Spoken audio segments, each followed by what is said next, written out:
রতন ভাই আপনি একটা দৌড় দেন, আপনার দৌড়। সাজেকে ছাগল দেখতেছি আমরা, কারণ কিভাবে কাটতে নিচে দেখছো? ছাগলের সরকারের কথা শোনে না, আইনদের কথা শোনে না। ও নিশ্চিত একটা শোনো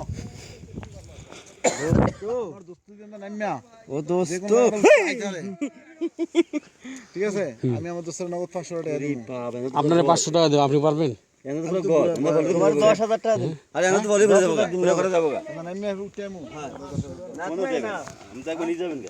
নিচে উঠতে আইতে আমু জানি আইতে আর আমি মরে যাবেন কে? আমি তো কই যাবেন, কোন জায়গায় যাবেন? পয়সা দিতে।